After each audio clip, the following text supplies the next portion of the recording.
সব আপুদের উদ্দেশ্যে বলতেছি, এই গরমে এসি ছাড়া সংসার চলবে না।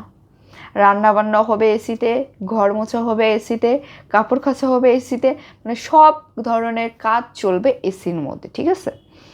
আমরা হচ্ছে রান্নাঘরে যেতে পারি, আমরা রান্না করতে পারি, বাট আমাদের রান্নাঘরে এসির ব্যবস্থা করে দিতে হবে। আমরা কাপড় কেচে দিতে পারি, আমরা ঘর ঝাড়ু দিতে পারি, আমরা ঘর মুছিয়েও দিতে পারি, প্রত্যেকটা রুমে এসি থাকতে হবে।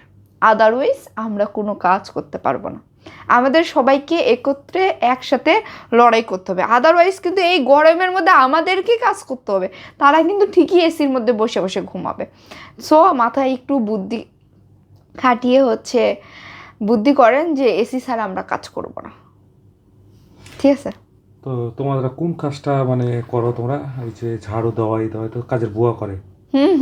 আহারে, বুয়া করে। আর বুয়া যখন আসে না, ছুটিতে থাকে, তখন কেরা করে? তোমার নিয়ে আসা হয়েছে কি কারণে? আমাকে নিয়ে আসা হয়েছে, আমি আমাকে নিয়ে পরের মেয়ে, আর একজনের মেয়ে, কার যেন মেয়ে, মেয়েরা আমি নিয়ে আসতেছি, ভরণ পোষণ দিতেছি, খাওয়াইতেছি, তারপর ঘুরাইতেছি, সবকিছু করতেছি। তোমার কি বসে মানে এই খাইতে কাজ নাই? তোমার মেয়ে এই যে 17-18 বছর পালবা, 19টা বছর বা আমার মেয়ের কাজ। তারপর যখন পরের ঘরে দিবা, সে সেই ঘরে যাই কি করবে? কি কাজ করবে? যে তোমার মতো কাজ করবে, সমস্যা কি? তাইলে চুপ করে থাকো। আরে আমার মেয়ের তোমার মতো কি মানে এই কি বলদ হবে? যোগ্যতা থাকবে না? আমার মেয়ের যোগ্যতা থাকবে। তুই কিন্তু আমাকে ইতিমধ্যে অপমান করতেছো। আইসে সম্মান দিয়ে কথা বলবা, সেলফ রেসপেক্ট দিয়ে কথা বলবা। এসি দিয়ে ওই করবে না, এসি দিয়ে এই করবে না, কি হচ্ছে? কোনো ঘরে বউরে দিয়ে এসি দিবে, দিয়ে হচ্ছে যে এসির ভিতরে ঢুকে স্টার জলসা হচ্ছে দেখবে আর প্রতিদিন ঝগড়া করবে। আমার বাসি টিভি আছে, আমি টিভি দেখি, টিভি আছে, আমি টিভি দেখি। টিভি দেখা লাগে না এখন আর, ফোন থাকলে। আর আজব তো, আমাকে কোনো দিন দেখছো স্টার জলসা বা জি বাংলা দেখতে? কোনো দিন দেখছো? এই যে 5টা বছর তুমি তো নিজেই একটা স্টার জলসা, তুমি আর কি মানে স্টার জলসা দেখবা? আমার জীবনটা তো স্টার জলসা। তোমার জন্মের সময় তোমার মুখে না মধুর বদলে ভুল করে লঙ্কা দিয়ে দিছিল, বুঝছো? লঙ্কা দিছে দেখে আমি মানে এখনো সহ্য করতেছি। মধু দিলে তো তোমার মিষ্টি করে চলে যেতাম তোমাকে রেখে। আসলে ভাই আমার ভুল হয়ে গেছে।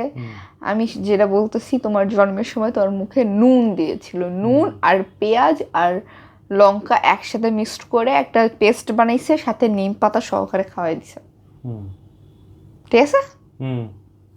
শোনো, ঘটনা হচ্ছে আমার তো একটা রুমে শুধু এসি, বাকি রুমগুলোতে কি এসির সুব্যবস্থা করা যায়? কবে? ভাবছি মানে একটা বিয়ে করেছি, একটা রুমে এসি লাগাইছি, হ্যাঁ, তো আরেকটা কি বিয়ে করে আরেকটা এসি লাগানো যায়? আরে বোকা, বেশি কথা বলো। 2জন মানুষের জন্য অতগুলো এসি দিয়ে কি হবে? 2জন মানুষ একটা রুমে থাকি, অত এসি দিয়ে কি করবো? এমনি মজা করে বলতেছিলাম যে অন্যান্য রুমে ফ্যান ট্যান গুলো ঘুরতেছে, মানে হাওয়া ভালো দিচ্ছে। এটাও আমি ভাবছি যে যদি বাসায় আরেকটা এসি লাগে তাহলে আরেকটা বিয়ে করবো। পাগল নাকি? এসি লাগবে না, একটা এসি এনাফ। আবার কত এসি লাগে? এই এসি দিয়ে দরজা খুলে দিব, ওই রুমগুলো তো হাওয়া চলে যাবে, সমস্যা নেই।